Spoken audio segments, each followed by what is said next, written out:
So welcome back to my channel.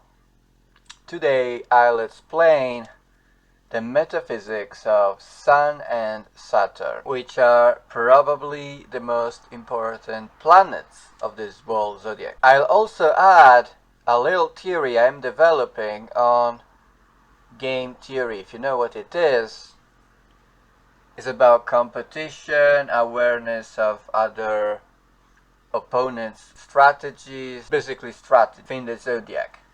You will understand this better later, but this is still incomplete, so this is just a part 1 video.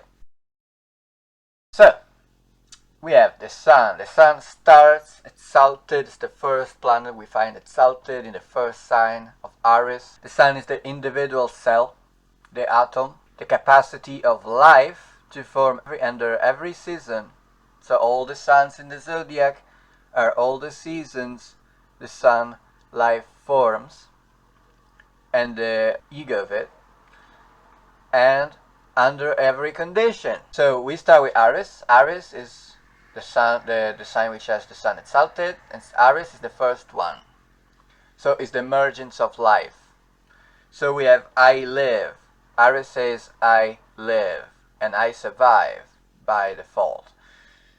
So Aries, the goal of Aries is to obtain awareness of being. The goal of the Sun in general is to obtain the awareness of being. Not of who we are, but of we literally existing. Of being present within reality. That is the goal of the Sun. And another goal of the Sun is the ego. So, ego is basically a quantification of worth. So life can only survive if it has enough quantity of worth. So if life is worth, then we will do anything in our capacity to make it survive. And this is how it works.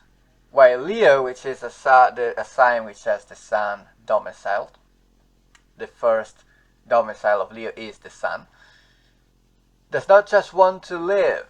Leo wants to live eternally. It does not just want to survive. It wants to survive as the best eternally.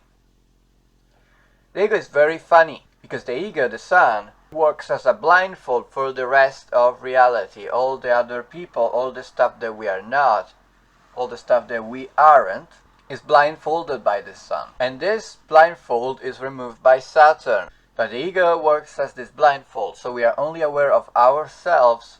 We believe that the thing we do is the only possible way we can do a thing, or a thing can be. So this is the only possible thing that can be. While Saturn is very different. It's the opposite. Saturn, which starts in Libra, exalted, removes the ego. It allows the individual, the person, to ponder all over the different options. It works as gravity, so it puts a pressure on the options to condensate, to agglomerate between each other. So we have relationships with Saturn. It's transpersonal. So instead of vitality, survival, pure existence, we have wearing off, aging. So all of your energy starts wearing off. And we have the need for longevity. Saturn is very interesting because in monotheisms, he's kinda hated. Although he survives eternally in hidden cults like Christianity, as the Sophia concept. Sophia is wisdom that is present hidden in all Christian traditions, especially the Orthodox one. Solar system hails abortion as taboo because life is sacred. Life is to be preserved under a solar vitality-based system. And the norm is that war is okay. It's not bad, it's not good, but it's not evil, it can be done. But life is all to be preserved. While the Saturnian one is a council of elders. So it sees war as taboo, competition is evil, we're here to cooperate for the Saturn, and abortion as the norm, because the goal is to allocate all the resources to the most powerful, to the most aware, to the most rational of the members of our society. So abortion is fine. We can kill off the youth. Then we have immanence, per with Mars and the Sun. Immanence is literally the priority of being the first thing to exist. The Sun is the thing with the highest priority to exist. It's it because the Sun is. So existence has the highest priority of any other thing to exist. And this thing sounds stupid. But on the opposite side we have Saturn. Saturn is always latent.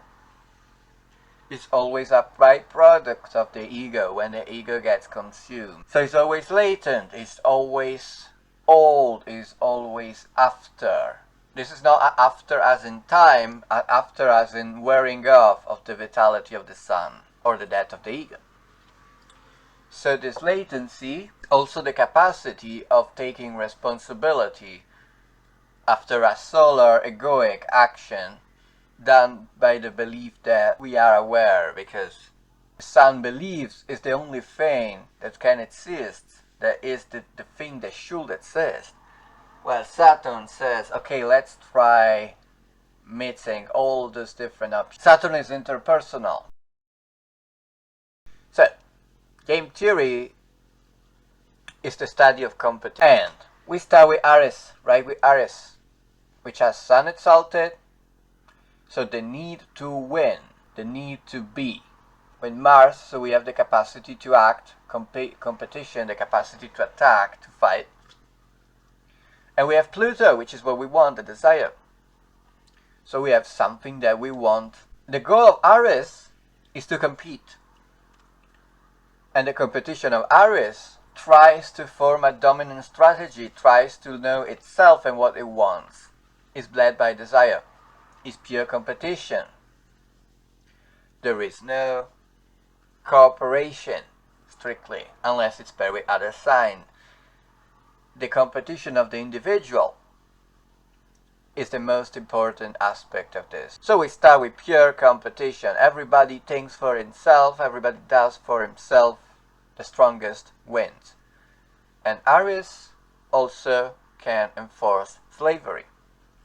So if Aries wins, if it doesn't kill all the enemies, it can enforce some form of slavery, a form of submission, which is very inefficient because the slaves are not allowed to, they do not contribute much to the power of the Aries. They mostly serve as a trophy. This gets more efficient with Leo. But then we have Libra on the opposite side. Saturn is exalted. This rationality, this awareness, because the person, the individual becomes aware of the others playing the game, competing. We have Nash equilibrium. If you don't know what it is, I suggest you look it up. It's really interesting. I put a very, very short definition here, which is that it's a situation in which no player can do better by changing their own choice, because everybody plays the same choice. There is only one strategy. Everybody plays the same strategy. The game is frozen. So everybody is sort of equal in power. Competition does no longer work. Dominant strategy, which emerges by this Aries and Leo, I'll explain this later, does no longer bring result. So the ego, the person, starts becoming aware that we can achieve victory only by being consciousness of the others, people's strategies. So coalitions get formed, diplomacy gets formed, law gets formed. The goal of law, the goal of Libra, is not to be just to empower everyone, but is to reduce competition as much as possible. The goal of Libra is to get rid of the Far West mentality. The goal of Libra is to make sure this equilibrium is maintained. So it does that, it's interpersonal, so it becomes aware of the other. Hence Libra And the 7th house is the house of public enemies. So Aries is the house of competition.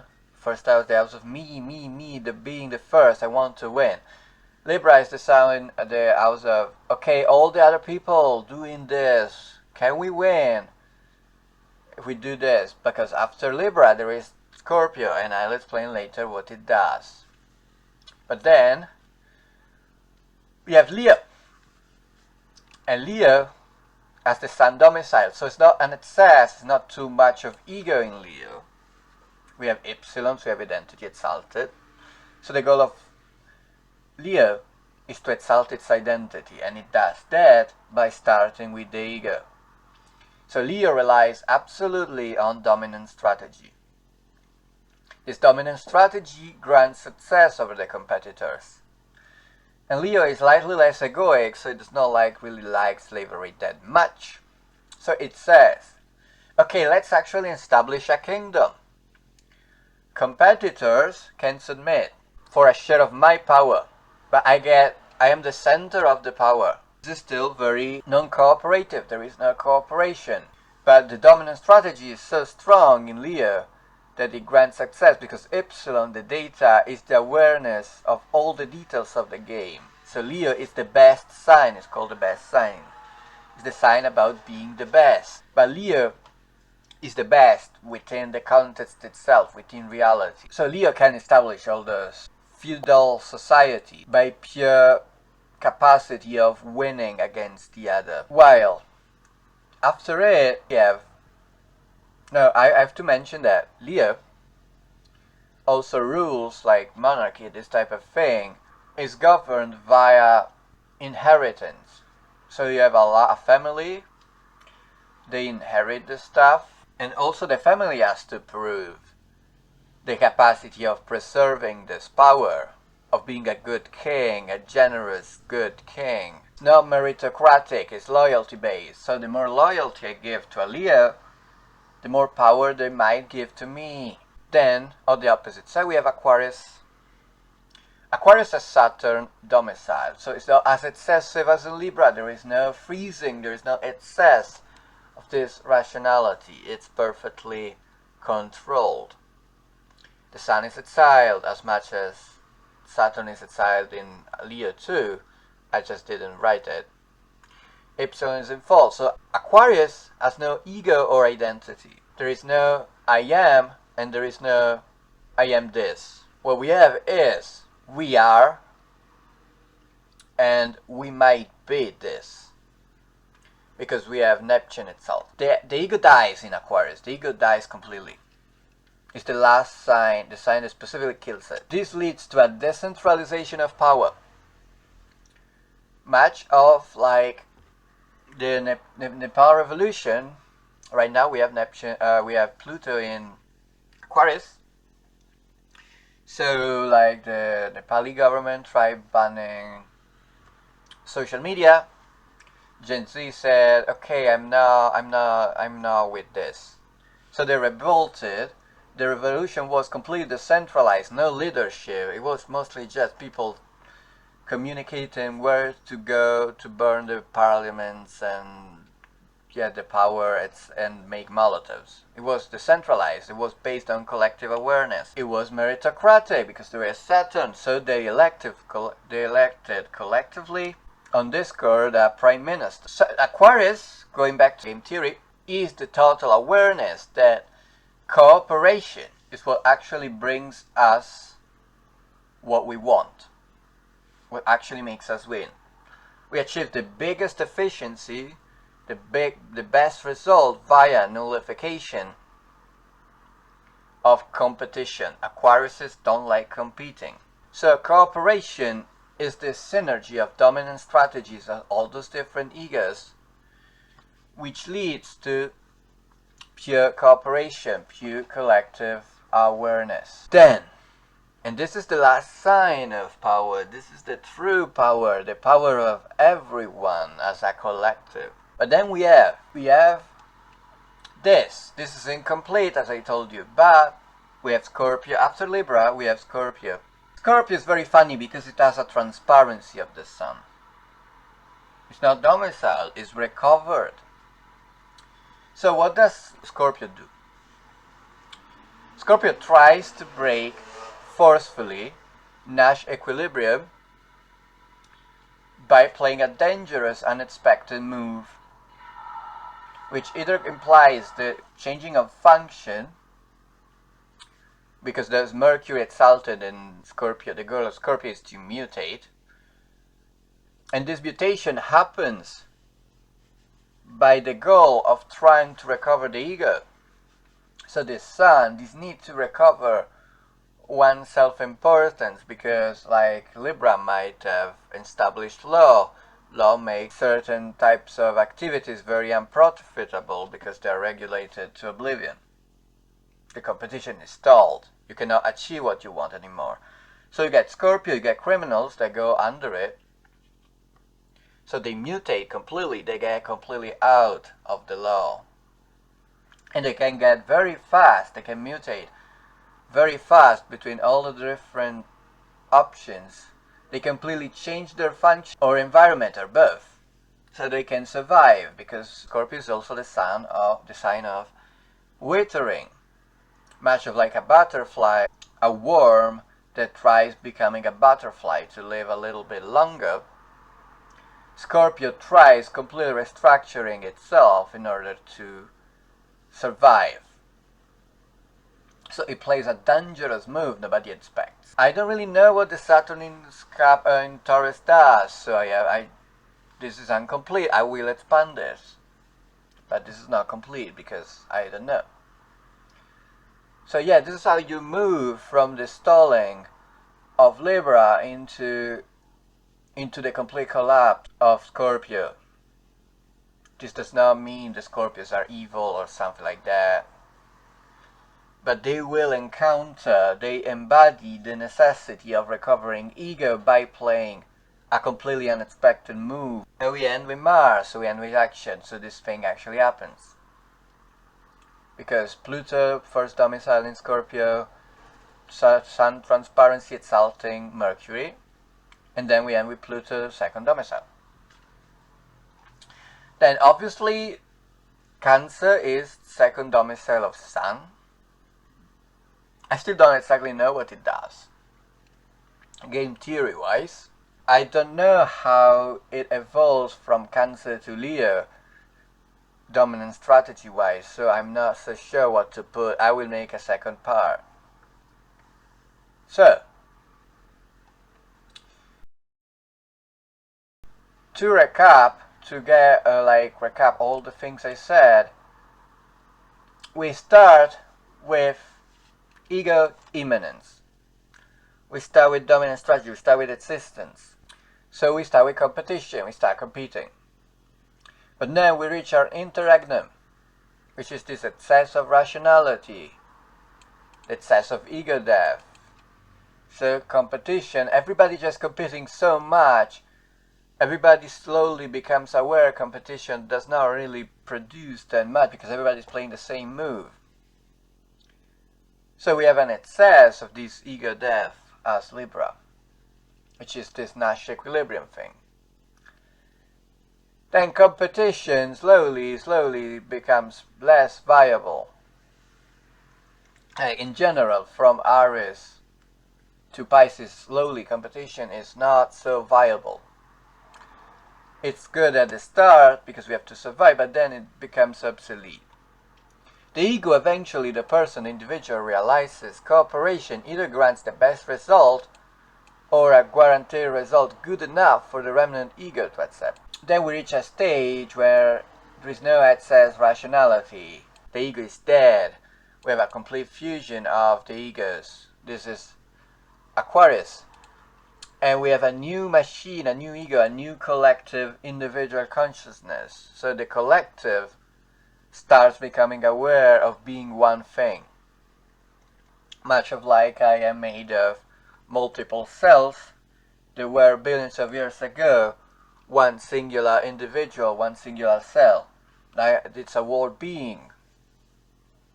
So you have this collective, this awareness of the collective and the awareness of the individual that cyclically go through. And this Aquarius completely merges. It marries all those egos, all those parts, all those people. The collective is a complete fusion. Cooperation becomes no longer, after this, cooperation can be no longer viable, and the ego might reform, so we restart the process. And I have to say that this process of cooperation, collectivization is very weak in its early parts. It could easily collapse. Rationality, the awareness of all the different options, can simply collapse. Many Isaacs were killed by their Abraham's fathers. So with the death of self-importance, identification goes through the same process. Epsilon dies too, identity is gone. At the end, Pisces, we have only memories, traumas. We have the awareness that we are all one. And we only have the memories of all those things, all those signs. The Sun signs and the Saturn signs tries to do. Person does not recall rationality or ego. It only recalls the memory, what happened, what they felt. And this interregnum is the phase before stuff becomes conscious of existence again. So it becomes Aries. And is after the marriage of collectivization of Aquarius, in which the ego completely dies and nobody has individual awareness. So this Pisces interregnum is much of like, if I conceptualize it like this, aging slowly kills your ego. So Saturn aging slowly kills your ego. So as you age, you slowly don't just lose vitality, you also lose the idea that you are so important. So you get old, like you're 90. You might even get like dementia or Alzheimer. So you lose consciousness of being you, of reality. You only have the memories, Pisces, of what actually you did in your life. And they are very, very disorganized. So this interregnum only recalls, Pisces only recalls the memories. It only recalls all the memories. It does not recall like I am or we are. It recalls what actually happened. But Pisces is not a power sign, of course. And here I go. Hopefully this was an interesting video. Those two planets are really, really major, and people should know more about them. Hopefully it was interesting. If you have any questions, write them in the comments. See you next time.